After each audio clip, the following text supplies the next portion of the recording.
Hey everybody, welcome to another Wiggy Weavy Wednesday. Today is going to be a little different. Really don't have anything hair-wise to show you guys or to talk about. As you guys all know, I have been ridiculously busy bouncing around from show to show. I have a whole bunch of custom orders coming in and going out, and all of a sudden bobbypins.com is like moving and like I can't keep product in the house and I'm like reordering all the time, which is great. But it's kind of to the point now where I'm considering getting a different space out of my apartment and actually hiring maybe at least one person. But that's all scary and I kind of don't want to think about it right now. So instead of doing a tutorial or anything, I will do an extended coffee and a Kiki today about RuPaul's Drag Race this week. So first we have to caffeinate. Oh, it's empty. Got a refill. Hold on. I'm back. I usually do try to watch RuPaul's Drag Race when it actually airs on Monday nights, but this week Josh and I had dinner with his family and we didn't get home until after 10. He was up at 6 for work that day. He had to open. So we were going to try to stay up to catch the replay at midnight, and we just couldn't stay awake anymore, so we went to sleep. I watched it last night on my iPad because for some reason my on-demand just got episode 1. We're on episode 3 now, and my on-demand just got episode 1 and Untucked episode 1. So I don't know why there's like this crazy 3-week delay with the on-demand or anything, but whatever. So I watched it on my computer, actually, on my iPad. I watched it on my computer, and I didn't watch the Untucked just because by the time it was over, it was late and I just wanted to go to sleep and I didn't really want to deal with the show anymore. But I really did like this week's episode. I thought the challenge was really funny and I liked the idea behind it. I'm so happy Darian Lake won this week. She's like one of my favorites. She's up there. I love her. She's flawless. She's beautiful. She's so funny. And her runway look was gorgeous. Like, she walked out with that hair, and I was like, that looks like some bobby pins hair. I love her. I thought Bianca and Courtney did really well in the skit, too. Their whole team was just great. I wasn't a huge fan of Trinity this week. But when they edited the final product down, she was okay. Like, she wasn't terrible. But then the other team, it was kind of like, oh, God. So my first issue with that team is Adore. So she's the leader. She's the one that gave out the roles. And yes, she did okay in the video. But I really think it should have been her and Vivacious on the bottom and not April. I think that April did what she could with the role she was given. I don't think that April should have been in the bottom 2. I think that Adore should have been because she dropped the ball. She didn't lead. They, did not, like, she did nothing. Like, they literally stood there and looked pretty. Like, it's kind of, what are you doing? Why are you here?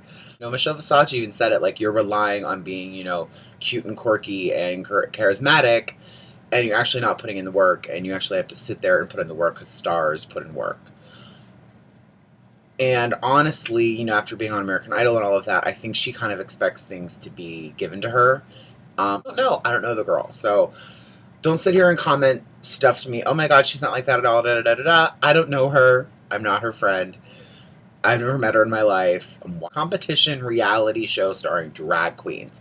It's not really all that serious, you guys. And they edit it and cut it down so that you hate and love people. Like, that's what they do. That's why, that's how it happens. Like, that's why certain people do well and certain people don't, because it's all in what the producers want.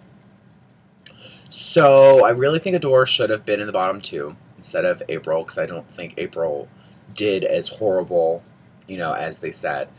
I thought Vivacious was really bad in the challenge as well. And I do know her. She is a girl here in the city. I just feel that I understand like what they're trying to do by bringing Vivacious into this competition, and I think that that's great that she's representing a dying art of drag. But at the same time, I think she's on another level than what these girls are on, and vice versa. I think she's on another level, and I think she just does something completely different than what they do. But I think from her background, it doesn't really, and I kind of figured this out from day one when I found out she was on the show, since I have met her. I kind of didn't think she was going to last long, and it's not because she's not talented. It's not because she can't turn it, because she can. It's just a matter of her background and her training, in her style of drag and performance art. I think that was what her downfall was this week. Because she's not up there on a microphone hosting a show or hosting, stripper bingo. Like, she's up there entertaining the people in a packed nightclub, so it's kind of like she's good at what she does, but I think it's just not quite right for what the competition was. I wasn't sad to see her go. I kind of wanted to see a couple more of her outfits, because when I met her, she was showing me photos of all these crazy outfits that she has, and she has some crazy stuff, but it's not really what drag is to the children today. But like she said, they're all she's out there entertaining, and all eyes are on her, and you're being a little glamour puss in the corner, trying to, be a real girl. And I think that, I agree with her on that, and I loved her commentary, and I always loved her little snide comments about everybody. I loved all that. So I am going to miss her for that aspect of it. Jocelyn Fox really did. She was on the other team, though. Yeah, she was the black and white team. Jocelyn Fox really impressed me this week because, like I said, I'm kind of like, why are there two dumb queens this year? I think with her, it's kind of a game. Like, I think she is a little ditzy, but I think she kind of puts it on. And I'm starting to like her a little more and a little more each week. On the other hand, Gia Gunn, oh my god. Like I said, I know that that's how they edit this and everything, but girl, you don't know what a DeLorean is? You don't know why a 60s movie is in black and white? Like, girl. I said in a previous video, common sense is not so common. I really don't like her. My boyfriend Josh is like living for Gia because she is so dumb. I, on the other hand, I'm not the sharpest crayon in the box, and I know that. But when somebody is that, like, it's kind of, to me, it's off-putting. And something about, like, for some reason, there's something about people that are that airy that I'm just kind of like, it's like, something's amiss here, and I don't know what it is. She was talking about, like, how big Darien Lake is, and I was just like, girl, that's not cool. Like, she's a big girl, and I think she might be the biggest girl on that has been on, but she has a personality, and she's smart, and she's witty, and she's actually pretty. So, girl, sit down, take notes if you actually know how to write. Take notes, because I honestly think that Darien's going to be in the competition much longer than she is. And, but Tyra Sanchez won, and she was the dumb pretty queen too. So it's kind of, you never know how these things are going to turn out. She was like, I don't like ugly queens. I don't like these kind of queens. I don't like these kind of queens. And I'm like, I don't like dumb, stupid, vapid queens. So get off my freaking screen, girl. It's like, you don't like that. I don't like what I don't like. So it's kind of like, whatever. We're all in this together. But yeah, I didn't like her comments about Darien's weight at all. I thought that was very rude, especially because of how much Darien is turning it. I think that she really needs to sit back and take a lesson in drag and just life from Darien.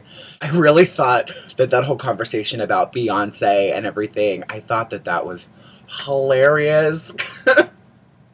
I was just dying at Bianca. You could paint like Diana Ross. You could paint like Dionne Warwick, but you can't paint like Beyonce because she's pretty.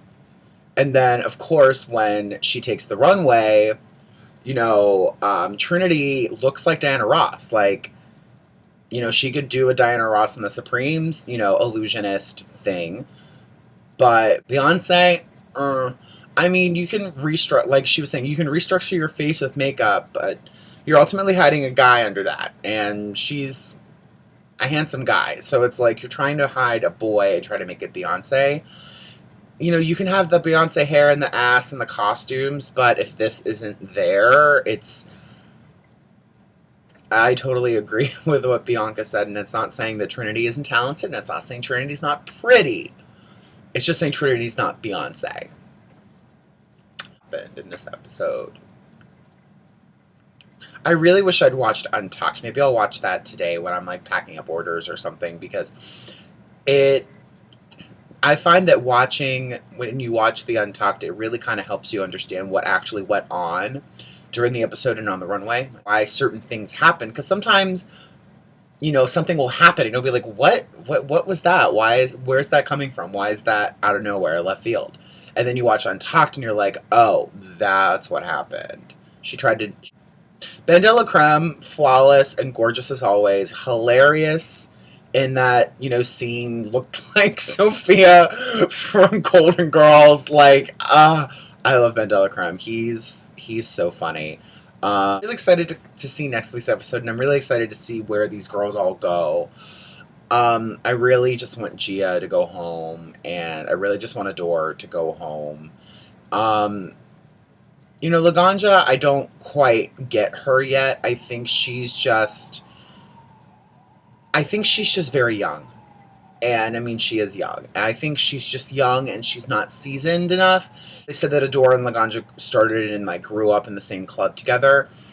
And I think they both kind of have that elitist, like, I'm better than you because I'm prettier than you thing.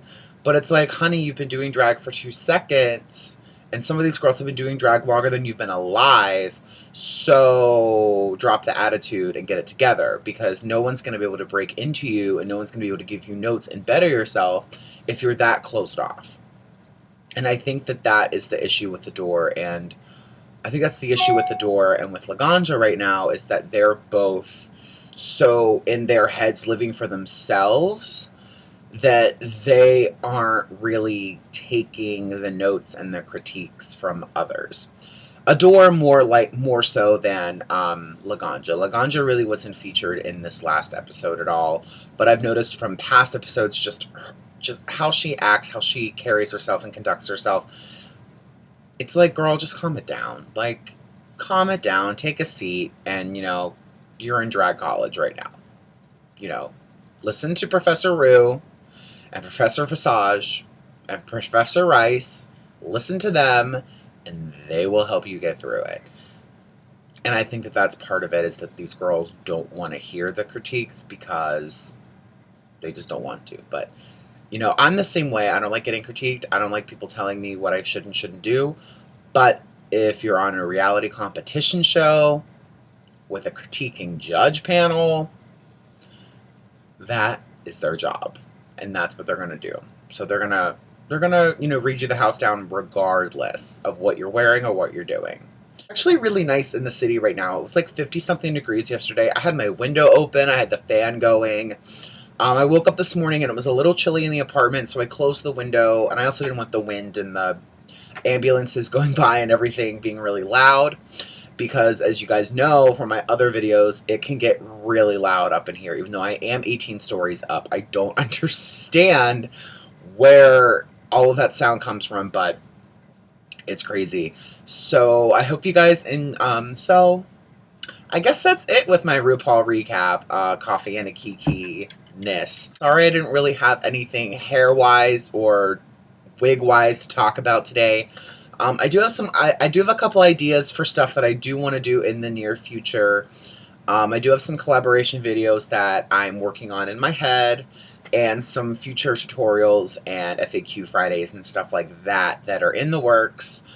It would just be a matter of when I get time to actually do these effing videos. No, I already have a full-time job as a hair swing, and then I have a full-time job running a business out of my home with custom orders, which are all behind me, and, you know, stock wig orders, packing things up, labeling, doing shipments. I have like 8 boxes that have to go out, and postal service was being done. Being in a relationship is also a full-time job. So I basically have 3 full-time jobs right now, and I need to somehow, actually I have like 4. I have like 4 full-time jobs right now.